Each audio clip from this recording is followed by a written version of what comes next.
and I made him watch.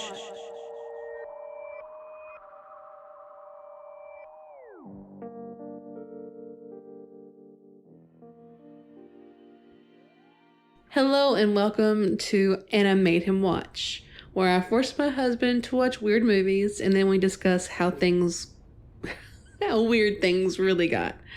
I'm your host, Danny Page, and here with me, forever and always, my spouse, partner, husband, and filmmaker, my lovely co-host, Troy Allen. How are you? I'm doing good, Danny. How are you? I'm good. Great. Belly full of pancakes. Yeah. Absolutely. So I made you watch Daughters of Darkness from 1971. Now, I've watched it before, like a year and a half ago. And when I was telling friends about it, this is word for word what I told them.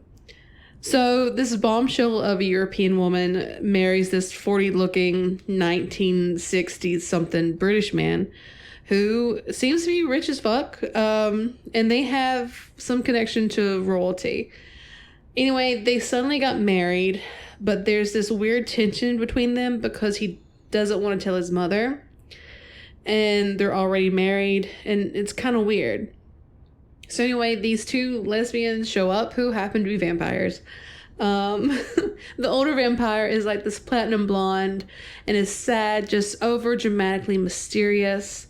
Her companion is this beautiful French lady, and when I say French, I mean page boy haircut, sad eyes type of French. The older vampire falls for the European woman, and things just get really weird. And I told them if they liked 70s B movies, this would be good. And at the time, I gave it a 4.5 out of 10. My opinion might have changed after watching it the second time and after doing more research. I think that definitely fits the bill. The main guy, Stefan, he kind of looks like a young Bill Paxton to me. With Tom Cruise. Yeah, maybe mixed with some Tom Cruise. As far as the vampires being lesbians, I can see that for sure. I mean, to be honest, they're like seriously giving off some lesbian vibes. And with the Countess being who she is, I can completely understand why. Oh, yeah, definitely. And then with Alona, yeah, she's definitely like the epitome of 1970s, like French new wave. So kind of like an artsy feel to her. Yeah. So, before I get into all the details about the director and some of the cast, just a forewarning, I'm going to pronounce some things wrong, and I apologize ahead of time. The film was co-written and directed by Harry Kümel, a Belgian filmmaker. He has had a pretty impressive portfolio, having directed, written, and acted in several films. From what I found, he is still involved in the industry now as a teacher, teaching cinema at several film institutes. While researching this movie, I found a few more of Kümel's movies pretty interesting, and we may watch a few more of his in the future. The bombshell European woman, as I described her before, Valerie, is portrayed by Danielle Ouimet. I probably did not pronounce her last name right. She's not European, in fact, but a Canadian actor born in Montreal. She has been active in the film community since 1969 for movies, television series, and some talk shows. In 1966, she was awarded Miss Providence of Quebec. Her most recent role is Alfreda Godin in the 2023 drama comedy show Bon Matin Chuck, or Good Morning Chuck, on Crave, about a morning show host who is forced into rehab after a public scandal. I tried really hard to find an episode or a short of the show to watch, but had no luck. I did find a little info video on YouTube, and it actually looks really funny, and the stills I saw are very provoking. The French lady, who actually isn't French, Ilona, is played by German actress Andrea Rowe, who is as stunning as she is talented and has been involved in the film industry since 1968.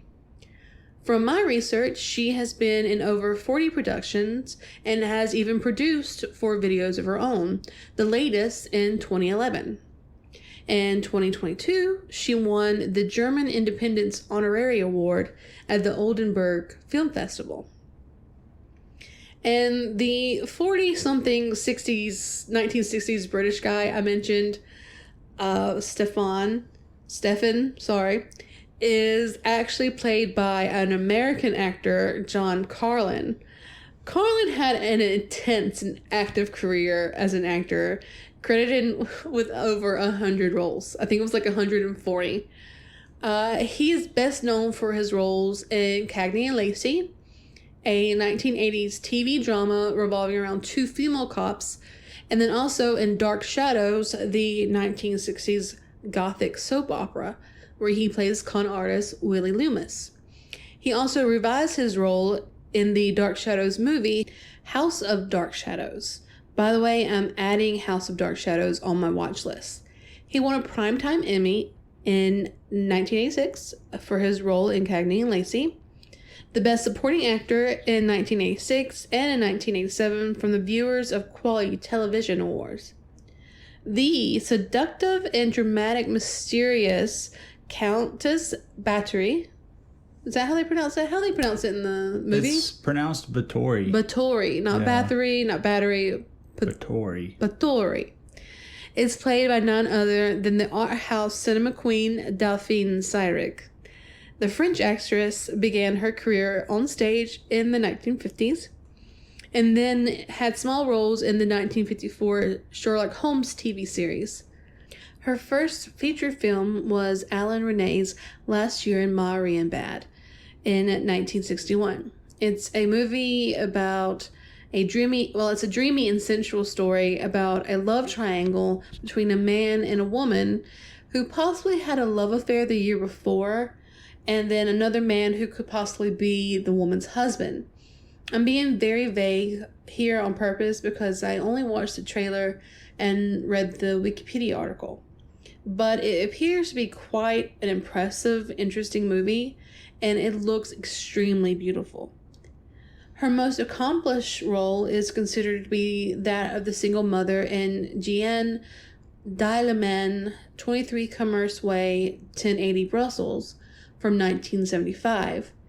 The film depicts the life of Jeanne over the course of 3 days, where she takes care of her household and earns money through sex work. Her routine slowly starts to unravel as the days progress. Throughout Delphine's impressive career, she used her status to promote women's rights. She directed several films about the subject, one being the 1977 film, and excuse me because I don't speak French, Soyez Bella et Tetos, or in English, Be Pretty and Shut Up, where Shirley MacLaine, Maria Schneider, and Jane Fonda discussed the levels of sexism they had to deal with within the film industry. In 1963, she won Best Actress at the Venice Film Festival. Then in 1970, she won Best Supporting Actress at the NSFC Awards. And then in 1990, she won Best Actress at Seven Dior Night. So, The Daughters of Darkness had a budget of $750,000, which is about $5,642,000 now in 2024. It's not a budget just to be thrown around, in my opinion. With that budget, they had some very impressive filming locations. The external shooting was done at the Royal Galleries of Ostend. It's a neoclassical arcade on the beach of Ostend, Belgium. It began constructions on the order of King Leopold II in 1902 and then complete construction in 1906. The interior shots were done at the famous Hotel Astoria in Brussels. The 5-star luxury hotel was built in 1909. It has this Louis XVI facade and a majestic interior, which we saw in Daughters of Darkness. The hotel closed in 2007, then was bought by Global Hotels and Resorts. In 2010, the restoration project began and had planned to reopen late last year in 2023, but from what I've researched, it's failed to do so. Other exterior shots include the tropical gardens at Maasai, located on the grounds of the Bushout. How do you think it's? I think it's pronounced Bushout. Bushout Yeah. Castle, north of Brussels. Established in 1840, it's one of the largest botanical gardens with 92 acres and around 18,000 plants. So, Daughters of Darkness is described as an erotic horror film with a leaning towards a sapphic theme. Do you know what sapphic means? I have no clue what sapphic means. Okay, so for you and for our listeners who might not be familiar with the term sapphic, it is linked to the ancient Greek poet Sappho. Sappho, renowned for her lyrical and emotional poetry, notably composed works that depicted romantic and erotic relationship between women. The term sapphic has evolved to become a descriptor commonly used to characterize romantic connections between women, encapsulating the spirit of Sappho's evocative verses that celebrate love and passion within the context of female relationships. Although the movie begins following this hetero couple, Stefan, and Valerie, it is the Countess Elizabeth Bathory and Ilona that the spotlight shines on, and then Elizabeth's seduction of Valerie. The movie begins with a blood red fade-in for our opening credits. We'll see a lot of red themes throughout this movie. We are introduced to the newlyweds, Stefan and Valerie, who are being intimate. The intimacy is a bit off here. There's some violence in the action, and it's as if Stefan is trying to devour Valerie, seeming very desperate. Yeah, I feel like it gives us some insight into their power dynamic between Stefan and Valerie, and it's almost a bit of foreshadowing if you think about it. Yes. There's this strange exchange after their intimacy of teasing between the two about how they don't really love each other, but that means they're perfect for each other. We see a lot of this between these two. A constant tease, even a disregard by Stefan towards Valerie's feelings, wants, and needs. How do you feel about those opening scenes, though? I thought the opening was great in terms of, establishing the setting, from the train blaring its horn as it enters the frame, and we have that ominous glow from the moonlight. It, really spurs the interest. And then when we first meet Valerie and Stefan, that same glow of moonlight is shrouding them. So that's, it's giving us some motivated light in that scene. Yeah. We see even more issues and cracks within the relationship as the issue of announcing their marriage to Stefan's mother is brought up. Stefan promises to call when they reach their hotel, but their trip is being delayed due to a train going off the rails. Yeah, this whole movie went off the rails. Once they reach the hotel, Valerie brings up the issue yet again, and Stefan seems to agree to make the call. However, he discreetly instructs the bellhop to convey that there is no reply. When they finally settle into their room, the bellhop calls, relaying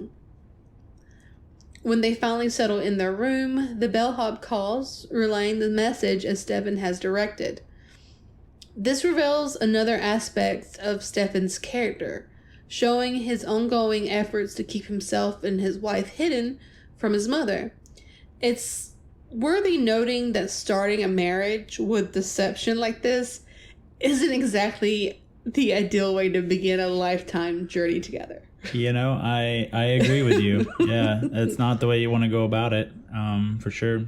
The shots when they first enter the hotel are really well thought out. It feels like all of the lighting is motivated and fits the aesthetic. Mm-hmm. I really love that insert shot of the note that Stefan hands to Pierre, the concierge, and the shot immediately following that. The way that Stefan is looking up at Pierre kind of reminds me of that famous Kubrick stare. Yeah. Just imagine Jack Torrance looking up at Wendy on the stairs in the Overlook Hotel. I really loved it.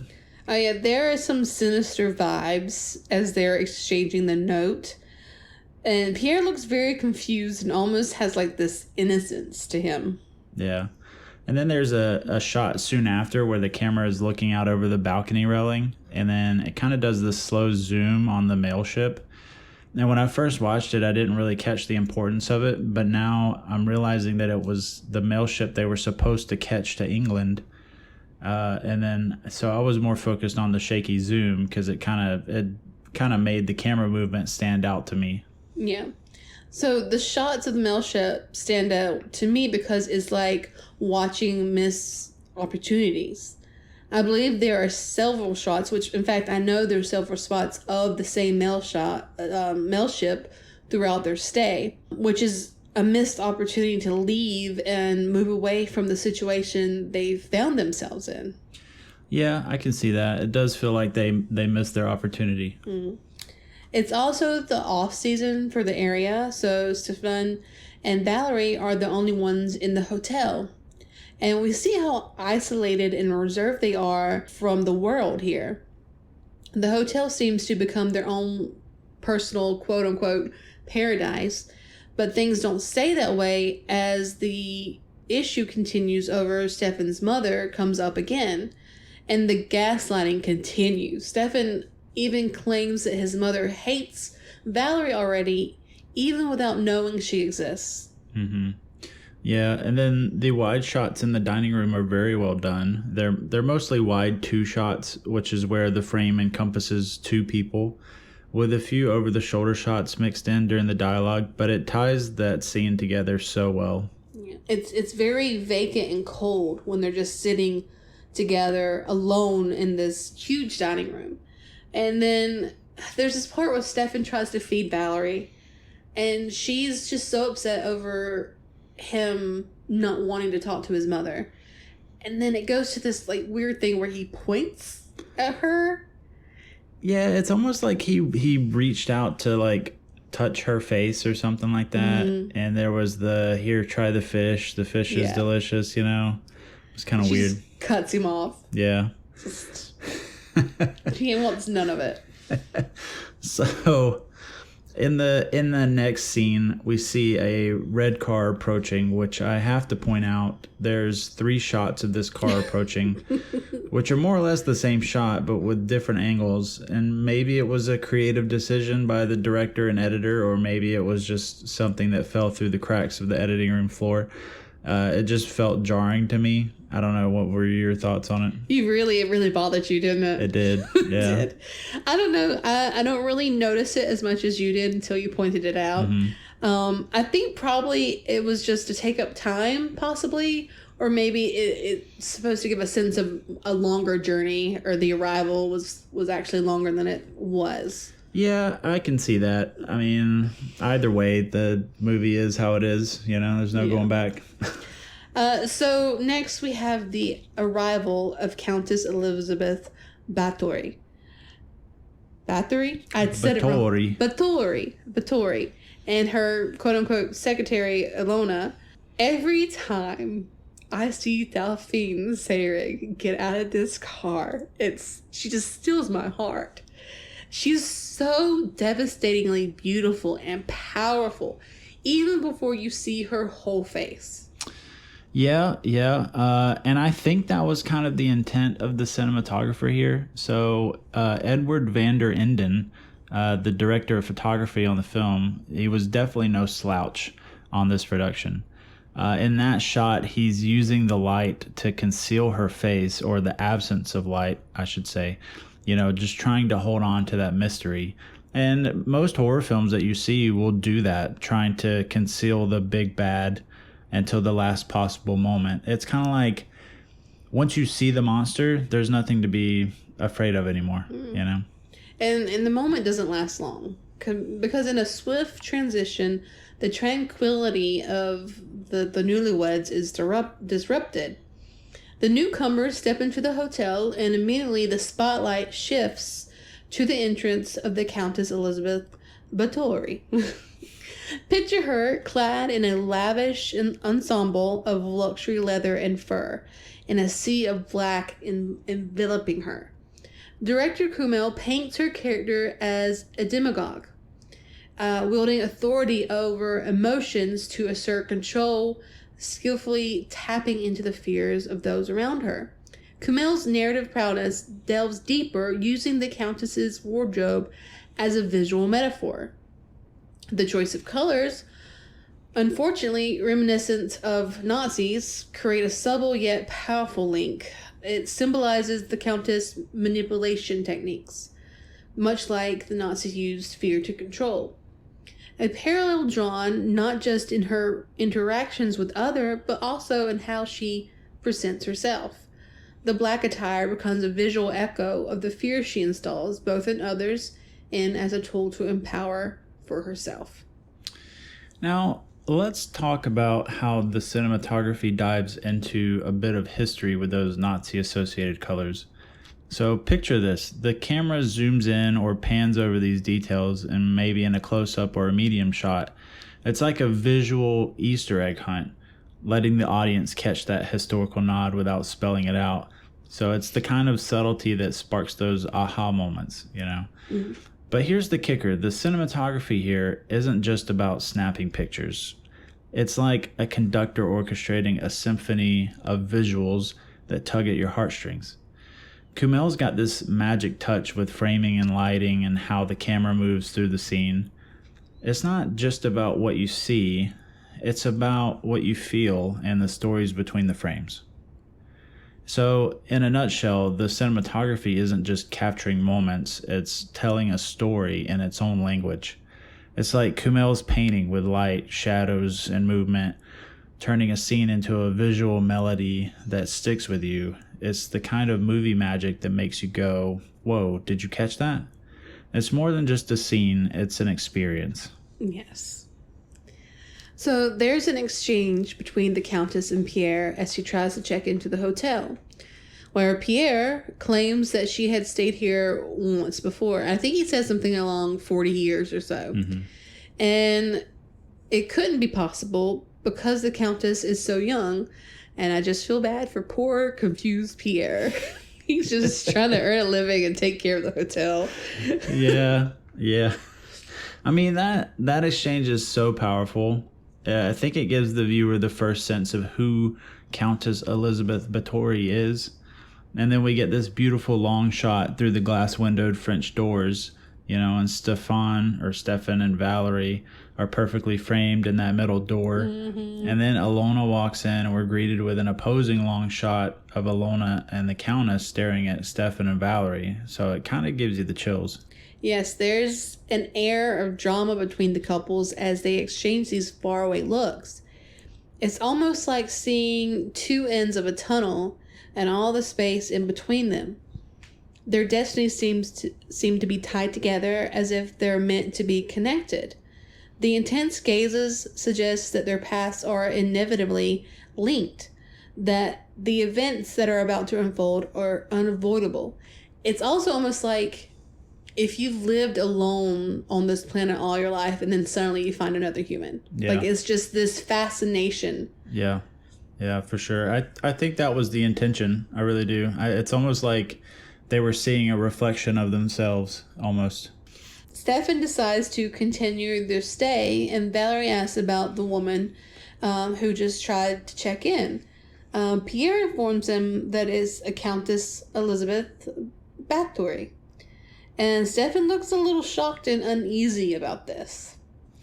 Yeah, so I don't know if you noticed, but during this exchange, the score turns sort of eerie and ominous, which does a great job in evoking that sort of fight or flight response. And I think that the original exchange between Pierre and the Countess, between that and the original exchange, we have a pretty good understanding of what the Countess is about. Mm-hmm. And that score, that eeriness, actually transitions into the next scene, and now we get to see an intimate exchange between Elizabeth and Ilona and the control Elizabeth has over her companion. In this scene, Elizabeth is kind of lounging like this large house cat and is decked out in this opulent feather-rimmed house robe, seeming to be in bliss. She watches Ilona, who spies out the window to Stefan and Valerie, walking along the beach. She watches the couple with a sense of want and longing. And there's already an issue of Ilona's jealousy over Valerie, as Elizabeth will not stop talking about her. When Elizabeth confronts Ilona's jealousy, she seems to just shrug off Ilona's emotions, and then Ilona mentions that she wants to die, and the Countess continues to just ignore it further. Yeah, and let's not forget to mention that odd attraction that Ilona had to the phallic-shaped handle. You know, I mean, she was really into that thing. But other than that, I really like the shots of Ilona in the window and that extreme long shot of Stefan and Valerie on the beach. With Ilona, her face being bathed in that moonlight, it just looked amazing. Yeah, it does seem like she has a fascination with that handle.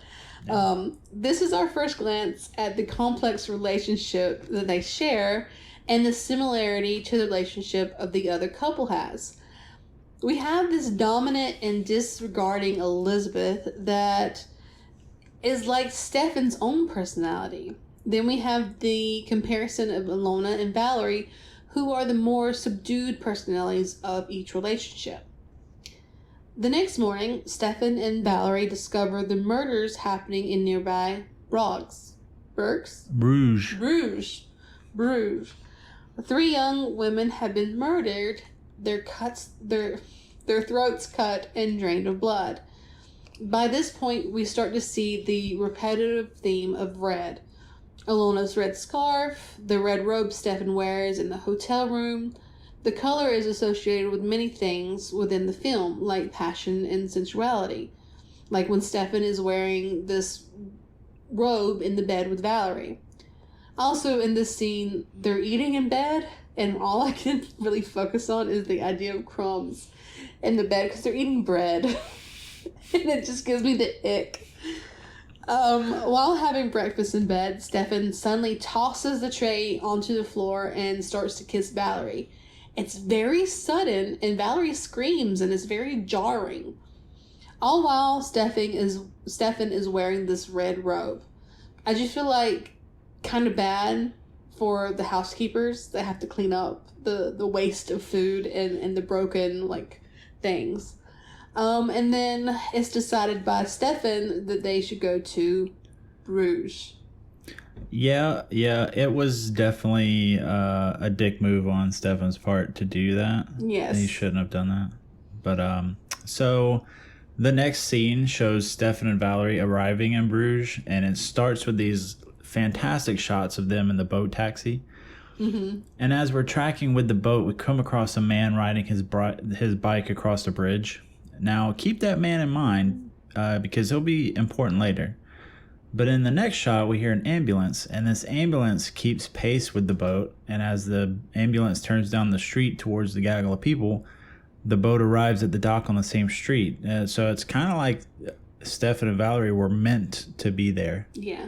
You know, so... We also continue with the red theme here as well. The inside of the boat is painted red, and Stefan, I don't know why I want to say Stefan. Stefan is wearing a red leather jacket. During the scene, the symbolized leans towards passion and sensuality again, as the couple are lounging and embracing each other on the boat. It's a very romantic moment, but the symbolism changes rather quickly as this scene progresses. People are flocking around the ambulance that we saw, doing what most people in small towns do, being nosy. This is where we meet the retired detective, who isn't given a name and is credited as retired policeman, played by George's Jammin. He is dressed in neutral colors with a white scarf, and we see more use of Kümel's color palette here. I've also noticed by this point that Valerie is almost always dressed in neutral tones or in white. As they exchange words, and the retired policeman seems a bit shocked and curious that Stefan is a tourist, The body is brought out, and it's shrouded in this red blanket that conceals all of her body except one of her arms, which is stark white. All the people start to follow the body, crowding it and trying to get a better look, and Stefan seems to be infatuated with this dead body, watching it so intently and obsessively that when Valerie tries to pull him away, he knocks her down and away from him, and she falls against the ambulance. And it's another display and reminder of his control over Valerie. And there are some really eerie and stressful shots right here. Yeah, totally there are. I loved it. These shots do such a great job of putting the viewer in the mix. First, we see the retired policeman walk up behind Stefan, and after getting through their slight language barrier, he begins explaining to Stefan the murders that have been taking place. So we see the policeman standing over Stefan's shoulder, and the camera begins this slow push towards them as they're looking at the camera. And it does such a great job of building the suspense. And then the paramedics begin wheeling the body out, and we switch to handheld shots, throwing us in the mix. And we get a lot of POV shots from the victim. It's definitely one of the most intense scenes in the film. It really bothers me that there's no background noise or filler sounds.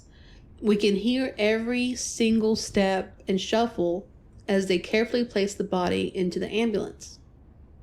It creates this super real moment, and because there's no background music, our attention is forced fully to be on the body and the people surrounding it. The absence of any other sound makes the scene even more intense and impactful. Next is this really awkward bus scene. Stefan and Valerie are on their way back to the hotel, and Stefan confronts Valerie because she seems a bit distanced, but he did just smack her in the head, so I don't blame the girl. What do you expect? She claims that Stefan liked looking at the dead body and that he was aroused by it. The dead body had been covered with a red sheet, so that the theme of red comes in and symbolizes forbidden desires.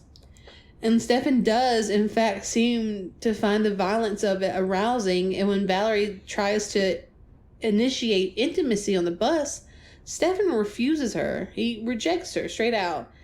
And I think this could be due to his shame of being attracted to the body, and Valerie actually notices and sees him for who he is, or it could just be another power move to control Valerie. Yeah, I think you're right. Technically speaking, the scene was great. You just have the medium 2-shot with Stefan and Valerie initially. It gets weird when we see these insert shots of Valerie trying to put her hands on Stefan. It's almost as if visually we're being told that Valerie likes that Stefan was turned on by the dead girl. It's so weird. But that goes back to the similarities between them and the Countess and Ilona. Yes. Which brings us to the next scene. Back at the hotel, we see Ilona coming down the stairs when suddenly she stops. The camera cranes down and we see the Countess knitting in the hotel lounge. Ilona seems afraid initially to approach the Countess. The Countess acknowledges her presence, but Ilona can't say anything. She begins begging the Countess to leave her, or to let her leave, but the Countess won't budge. Then we hear laughter and Stefan and Valerie walk in. The Countess tells Ilona to leave her. It shows that the Countess is more interested in Stefan and Valerie. I think that Ilona had maybe overstayed her welcome with the Countess. And the knitting is kind of weird. It almost feels like a trap to make Elizabeth seem harmless and almost motherly in a way. Yeah, I think you're right. I think it sets the stage for Elizabeth's grand plan to replace Ilona. And she's not going to replace Ilona and let Ilona leave on her free will, obviously, because she still has use. She's still useful. Right. Yeah. So Elizabeth convinces Stefan and Valerie to have drinks with her. And as they head towards their room, Pierre gives them this warning about the Countess. But Stefan shrugs it off and they head to their room. Yeah, he says the Countess has stayed there 40 years before. Yeah. And Stefan's like immediately shrugging it off like, nope, it must be the daughter. It's almost like he knows who she is, but refuses to admit it. Honestly, Pierre really seems like a real one, like he's trying his best to warn these people, like, this woman is obviously a vampire, but also keeps it a polite and professional manner about it. Well, I'm sure he doesn't want to get fired or anything. I mean, he's probably got like 5 kids to feed and all that. So, yeah, also, he's the only hotel staff we ever see. He's holding this place up on his back all alone, doing all the check-in, cooking, and he probably even does the housekeeping. Yeah, probably. Okay, so in the next scene, the Countess has changed into almost like this blood-red nightgown, once again symbolizing her power. Stefan and Valerie have switched, with Stefan dressed in white and Valerie in black, which I think symbolizes that in this scene, Stefan is her victim. Then Alona walks in, and the Countess puts her cigarette out almost immediately. And you remember the retired cop from before? Well, he shows up. He begins telling them about how he remembers the Countess from many years before, and he's investigating the murders that have been happening. The Countess is just brushing him off, like the old man doesn't know what he's talking about. And then he starts alluding to the fact that the murders taking place in Bruges are somewhat special. The type of thing you'd only read about in medieval manuscripts, silly tales about ghosts chased away with garlic, vampires shrinking away from crosses. So the policeman leaves, and we see the Countess hand Alona her drink, and Alona pours it out in the planter behind the couch. So that should tell you something. Yeah. So then she has Stefan go to get her another drink. And then he comes back empty-handed, and the Countess begins recounting her, quote, ancestors' escapades. And then suddenly Stefan begins telling her tales, terrible things like ripping off people's nipples and shoving flaming rods into people's mouths. Valerie begins begging them to stop, but they don't. And then Valerie finally has enough and leaves. I think the Countess was using her powers of seduction on Stefan. Yes. It's like he had no control over himself. So this scene is just overpowering because we see when they're having their conversations before the policeman show up, we see a little bit of a power struggle between Elizabeth and Stefan. Mm-hmm. Because Elizabeth is just going on and just being very romantic, very seductive. And Stefan kind of just ignores it. Like he's used to women like flaunting at him and trying to get all the attention. Mm-hmm. And then when he comes back and we see that they share this passion about the ancestor, the original Elizabeth Bathory. And there's lots of like physical touching and just like they're both being hypnotized by the terror. So let's actually talk about Elizabeth's namesake, the real historical figure, Hungarian noblewoman Countess Elizabeth Bathory. Elizabeth was born in 1560 to Baron George Bathory, the sixth, and then the Baroness Anna Bathory. Throughout her childhood, she suffered from what they called falling sickness, and what we call now is epilepsy. She suffered multiple seizures, and how they treated this was to actually rub blood of someone who wasn't suffering from epilepsy to the lips of the epileptic person. Yeah, let me just have epilepsy. I'm just going to have epilepsy. You don't want the blood? I'm good. Some people have linked this treatment to her future, explaining her cruelty later in life. Now, how the real Elizabeth Bathory became obsessed with blood is unclear. When I was in high school, I actually did a report on vampirism. And when I did research on Elizabeth, there was a story about how she had slapped a servant girl so hard that she bled. And Elizabeth took notice of how the blood seemed to make her skin appear more youthful. And that's how the lore goes. So between 1590 to 1610, Elizabeth was accused of torturing and killing hundreds of girls and women. It's rumored that Elizabeth had started taking peasant girls into her home with the promise of work, only to torture and bleed them to death. Now, once there was a lack of peasant girls, Elizabeth began to send out invitations to more noble and well-off families, promising noble daughters positions within her home, and to also teach them etiquette. And this is where she kind of messes up. Much like how things are handled nowadays. People don't seem to really care when people, like poor people, go missing. But when rich people start missing, people tend to get involved. Yeah, like in a submarine. Yeah, like a submarine. Oof. The investigation started in 1602 as rumors of the atrocities began to spread.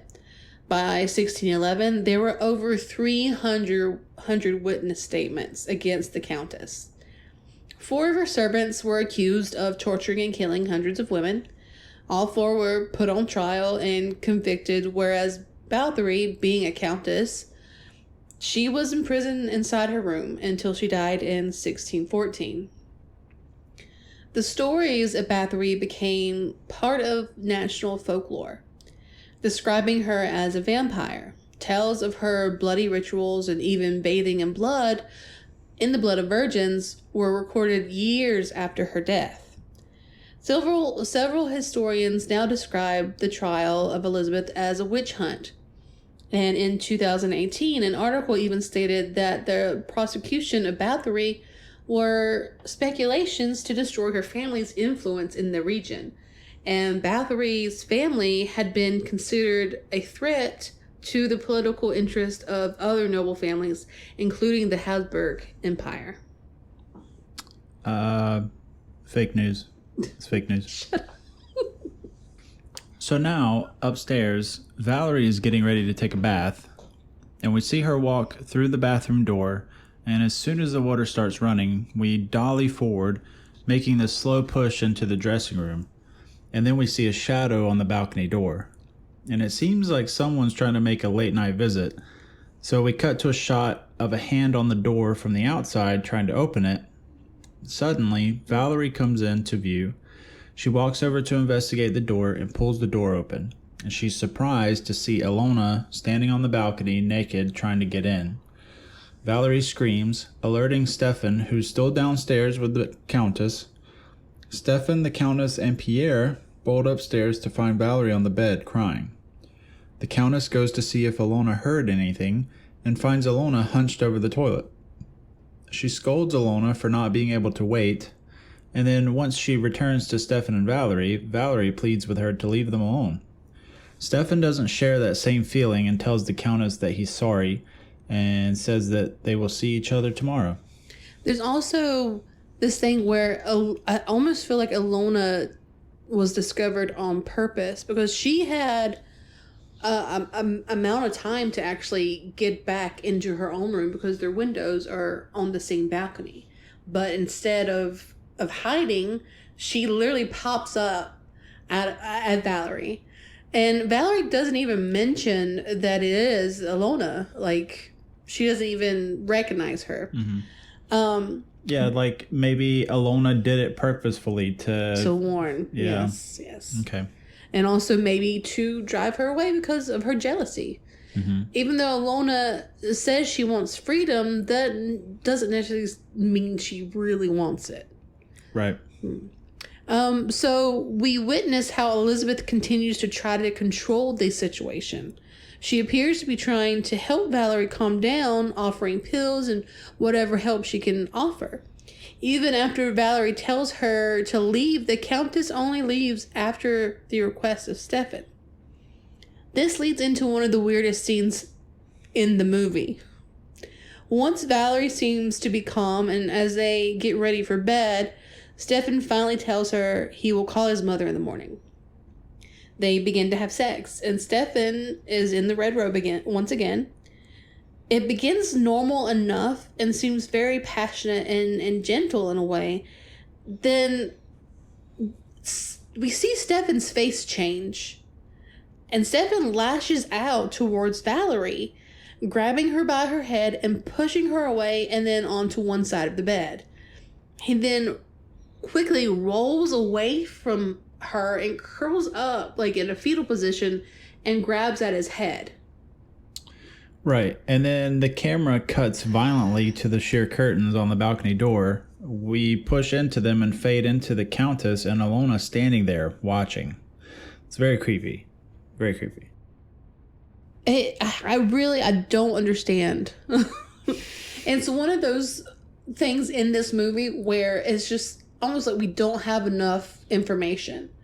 And we're going to see that a little bit more through the rest of the movie. But Stefan's reaction here is just...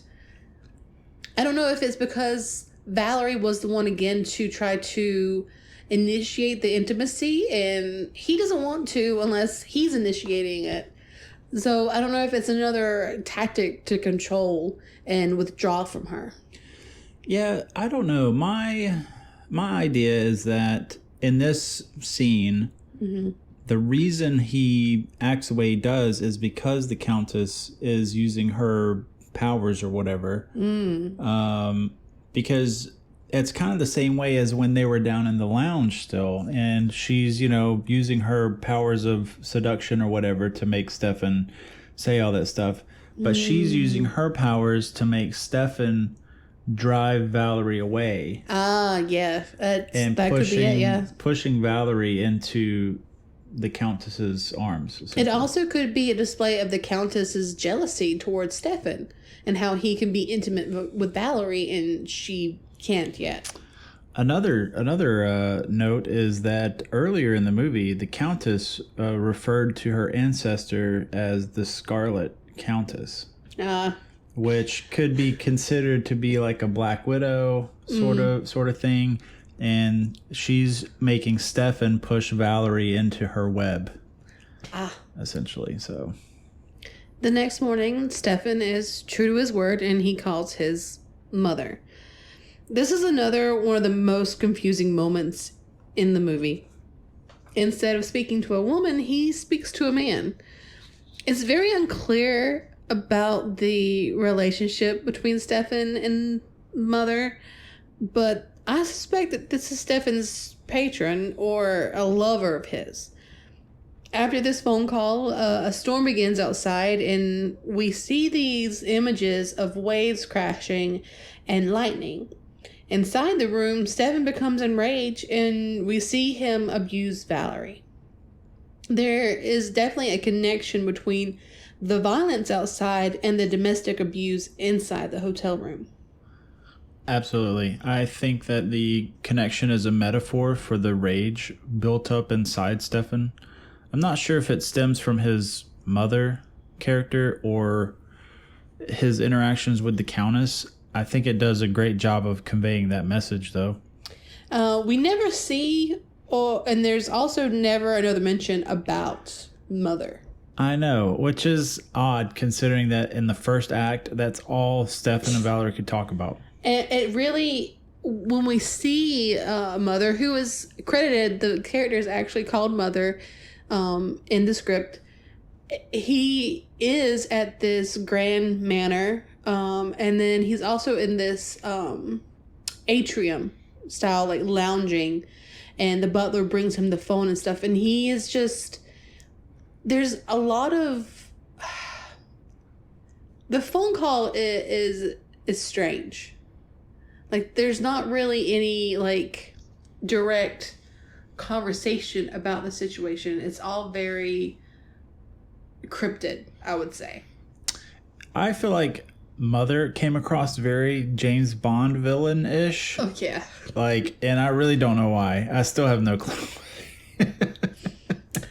So, after this day of abuse, and after the weather clears, Valerie tries to flee Stefan, but is followed by Elizabeth, who stops her from getting on a train. Elizabeth begins to talk in circles and distracts Valerie from her goal. Even though Elizabeth has no knowledge of what happened between Valerie and Stefan, she simply says it cannot be that serious. And that pisses me off so much. It really does. Meanwhile, Ilona has been sent to Stefan as a distraction by the Countess. She's crypted with Stefan, and he finds this alluring, and they have an affair. Stefan, honestly, is just grade A husband material, let me tell you. Yeah, he's the best. Yep. I can't possibly see why Valerie would want to leave him. So now the Countess has Valerie down at the beach, and she's basically trying to get Valerie to see how bad of a man he is. She's slowly turning Valerie to be her follower. One of my favorite shots is in this scene. The Countess and Valerie are walking up to what seems to be a parlor, and as they approach, they're walking up to the facade, and the shadows from the pillars and the moonlight create these great leading lines to Valerie and the Countess. Yeah. It's very striking, very visibly visible? Visually, yes, striking. So back in the hotel room, Ilona and Stefan continue their affair.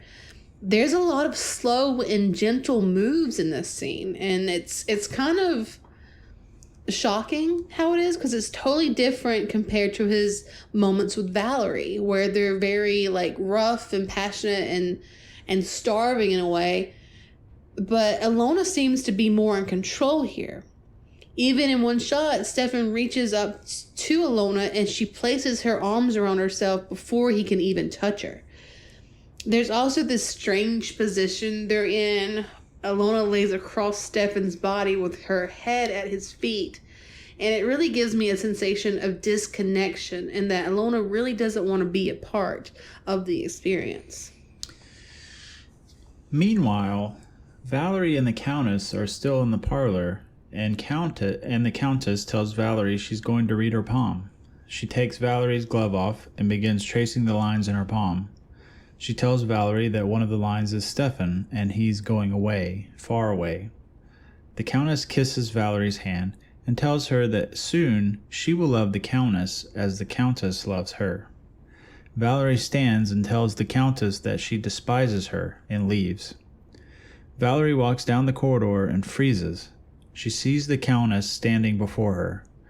The Countess takes her by the arm and explains to Valerie that Stefan wants to turn her into what every man wants to turn their wives into: slaves, things, objects for pleasure. She takes Valerie back to the hotel, telling her that she'll show her what men are like. So there's a lot going on in this scene. One of the things I mostly want to point out is that she mentions that every man wants to turn their wives into slave things and objects, where we know for a fact that Elizabeth is wanting to turn Valerie into something she can possess. Mm-hmm. So it's... Yeah, but that goes back to that demagogue thing you were talking about earlier. Yes, exactly. So, she's just using Valerie's fear against her. She's so good at it. Yeah. This is obviously something she's been doing for decades and centuries, if not. So Ilona watches after their affair and after the very strange sex they've had. Ilona watches intently at Stefan as Stefan is showering, and he invites her to shower with him. She begins to freak out as he grabs her and carries her towards the shower. Now, before, the retired policeman had mentioned that vampires fear running water. This is a bit of vampire trivia, that if a vampire is immersed in running water, they become helpless and can be destroyed. We watch as Ilona starts to freak the fuck out, and Stefan seems to think this is some sort of game, because he continues to hold and kiss her as she's like screaming and wiggling and trying to get away. She flails away from him and falls across the bathroom, and we have this shot of her hand just sliding along the counter, and she grips the straight razor in her hand. And Stefan slips from the shower and falls onto Ilona, and her hand falls behind her back, and she's impaled onto the razor and dies. Now, I'm not sure if this would have worked if she had been dry, or if the actual running water made her defenseless, and that's how she died. Yeah, I mean, I can see that. The only thing that that really like shot out at me about this scene was how like cringy it felt. It was a little, yeah. The whole like her dragging her hand along the shelf, like almost like she's trying to find the razor. Mm-hmm. You know, like it just felt very staged and not natural. So yes, definitely. Right as Ilona dies, just right on cue, Valerie and the Countess appear, and they have seen what he has done.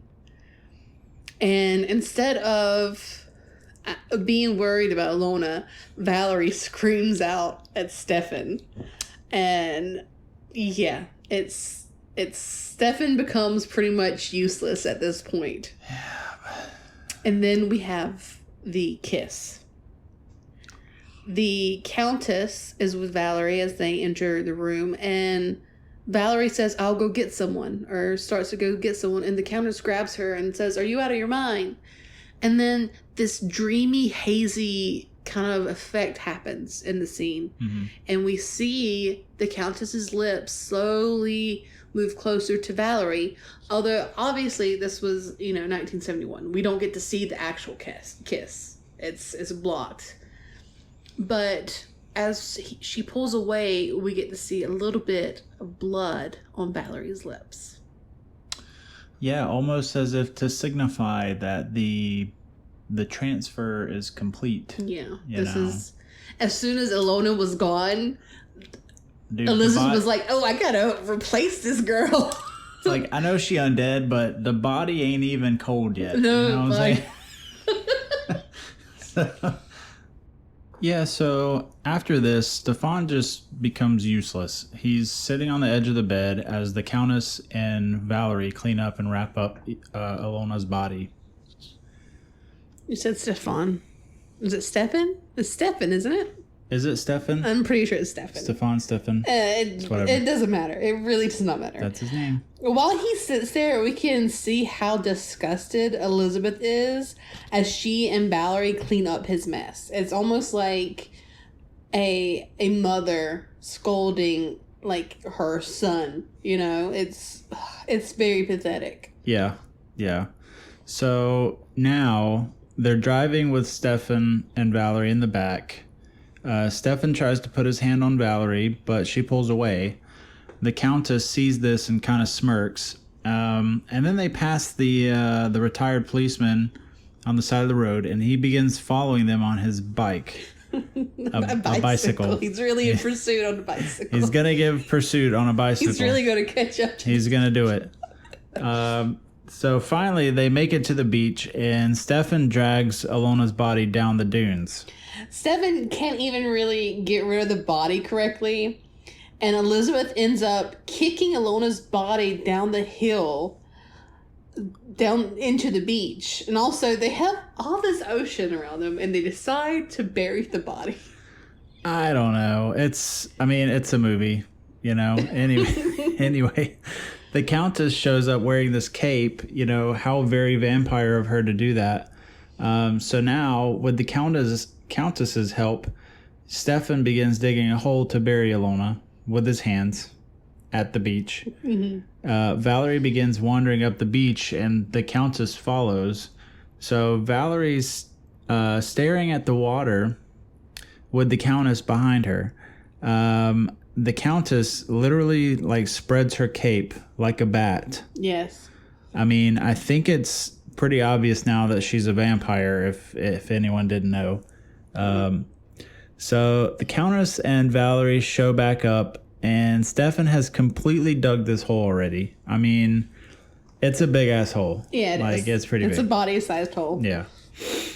So then they don't even wait for Stefan to get out of the hole. They just throw Ilona's body in on top of him and begin filling in the hole. And then Valerie, in a moment of sympathy, pulls him out you know, and then the Countess is like, no, get away from me. So she pulls her away, and then the Countess looks over and sees the policeman standing on the hill nearby. So they hurry and fill in the hole the rest of the way. Mm-hmm. And meanwhile, Stefan's just sitting there. Yeah. You know, so the Countess, so they got the hole filled in, and the Countess is like, I'm going to cover up our tracks. So she drags her cape across the dirt, which literally does nothing. No, nothing at all. The lack of concern about Stefan being in the hole with Ilona's body really foreshadows his future. Yeah, it does. So as they make their way back after burying Ilona's body, the sun is coming up quickly, and Elizabeth is like, yeah, we have to get out of here. So they're running from the sun, and Elizabeth sees the retired policeman as she's driving, and she takes the opportunity, and Elizabeth runs the man over, bike and all, and we see him roll away and crash into the ground, and that is the last time we actually see him. Yeah, me personally, I highly doubt the man died from that. I don't know, man. I don't know. I'm just saying, I've crashed a lot of bikes. Okay. They arrive back to the hotel, and Pierre is already up and opening the hotel, and Elizabeth naturally takes control, and they make their way back to their rooms.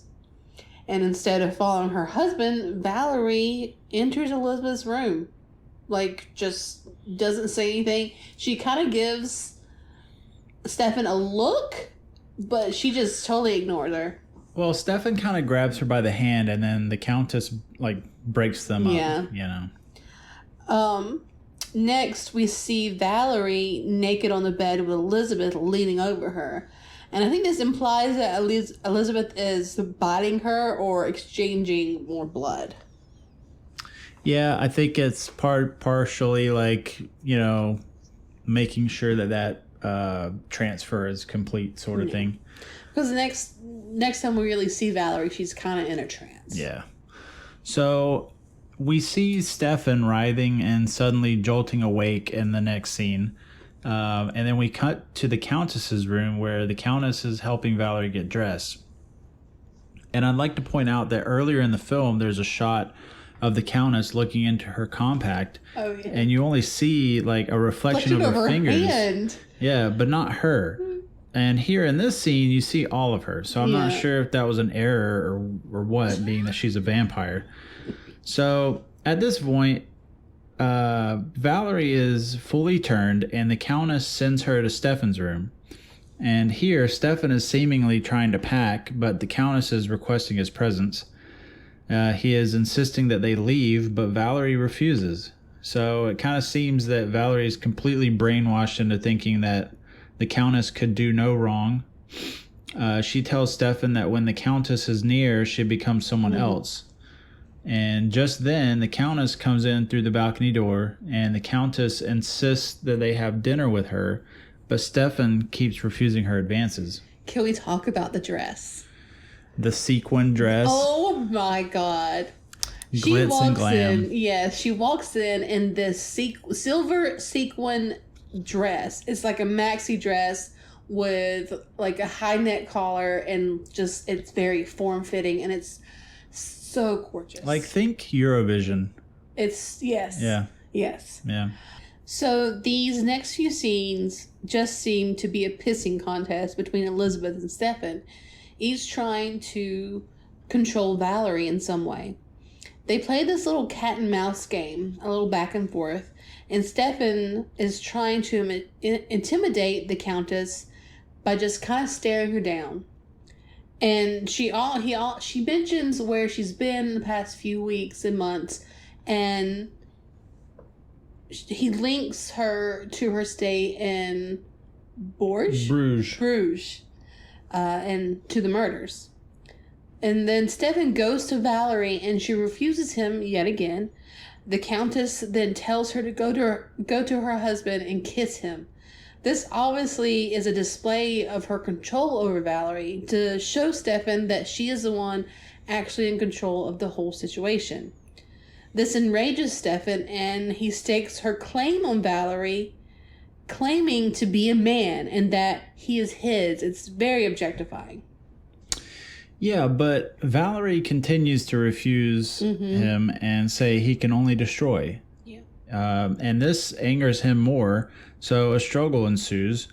Stefan slaps Valerie around and knocks the Countess away. And then the Countess somehow knocks a dining cart over, which it's almost like he knocked her clear across the room, and then on her way back, she knocked the cart over.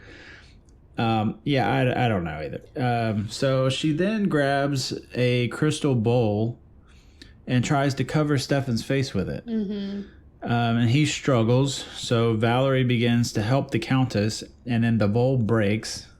And then magically, Stefan manages to cut both wrists on the bowl. So then the Countess and Valerie begin draining Stefan of his blood. I'm not saying that she purposely took a longer amount to go and get to Valerie when Stefan's like on top of her and it's like slapping her around and stuff. But it does seem like she's delayed and like a little, I don't know, careful about making her way back over to them. And then she purposely pushes this dinner cart and everything goes everywhere. Yeah. And I'm not saying I'm happy about Stefan dying. No, wait, I actually am a little satisfied that he died. I'm fine with it, honestly. I mean, it's okay. I think you can be happy about that. So, now they have to dump Stefan's body. Unlike the actual burial of Ilona's, Stefan gets a different treatment where his remains are just kind of thrown into this dirty trash water in a ditch somewhere. Like, it's just... You see a shot of this water filled with like trash and stuff, and then you see the body like wrapped in like a trash bag or something. Yeah, it is pretty gross. Yeah, it's pretty gross. Now they have decided to move on and not go back to the hotel. Elizabeth and Valerie are speeding away down these winding roads, and the road is surrounded by these deep forests, and it's really dark still. And Elizabeth is demanding that Valerie drive faster and is promising eternal life. And then they're caught by the sunlight suddenly and they crash. Elizabeth's body is actually like flown through the windshield and is impaled by this fallen tree branch. The car explodes with Valerie inside. And then the body of Elizabeth catches fire and burns to a crisp pretty quickly. Yep, and then we see a time jump of a few months later. A violinist is playing for this couple all dressed in white, and then a figure walks up from behind, clad in a cape. Valerie, having survived the accident, has seemingly taken up the mantle as the Countess. She even has the Countess's voice. She takes the couple by the hand and sets off into the night. The violinist follows them for a while, until Valerie tells him to fuck off. Yeah, it's really awkward because we have this shot down this long pathway with a gate, and it's completely pretty much silent other than the violin playing, and they're getting farther and farther and farther away until they're like tiny, and then you see Valerie turn, talk to this guy, and he completely stops and just stands there. And then she rushes back to the couple. It's almost like, hey man, you missed your cue. Like you were supposed to stop. You were supposed to stop way back there, so you should. So, yeah, that was great. So that was Daughters of Darkness. What did you think? As far as films go, I thought that it was okay. Like the story was kind of sporadic at times. The cinematography overall, I thought was pretty good. There were some shots that were kind of jarring, like the car approach where there's like 3 different shots. There's a lot of really good lighting. The lighting always felt motivated. I didn't notice anything that felt off. The overall production value felt good. I mean, for it being early 1970s, it was the special effects was about as good as you're going to see during that time period. So I would say overall, I would probably give this movie like a 6.5 out of 10. Since watching it a second time and actually doing all this research and knowing so much lore about it, I think I was very harsh when I first judged it and gave it a 4.5. But now watching it and knowing all the information I do, I also would probably give it a 6.5. The reason being it has such a lower score for me personally is because of all the dead ends or the questions that we have that just whose mother? Yeah. You know? Yeah. What? That was mainly the biggest issue is whose mother? Who is mother? What was the point of the policeman? Yeah. What Other was than the point to of the get policeman? ran off the road on a bicycle. Pierre, he's holding up the fort, of the hotel. Poor Pierre. It's just the film itself was very just all over the place, so. But all in all, I do see the reason it has such a cult following. Oh yeah. The reason there were so many articles and so many mentions of this movie within the Wikipedia, any articles about Delphine and a few more from the other people that were in it and the other actors. So I can completely understand why it has that cult following. Yeah. Yeah. It definitely is a movie that is very seductive. Yeah. Yes, a lot of sexual themes. Yes. A lot of nudity. And abuse and control. And abuse and control. It was a lot. So if any of those things are triggering, we would not recommend watching. True. Yes. But thank you for watching. Thank you for listening. Thank you for listening. Sorry. This being our first episode, we thank you so much for listening. Please be sure to follow us at our socials at Made Him Watch.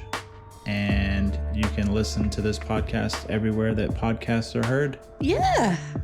So. Yeah. So thank you. And this is Troy and Danny signing out. Bye.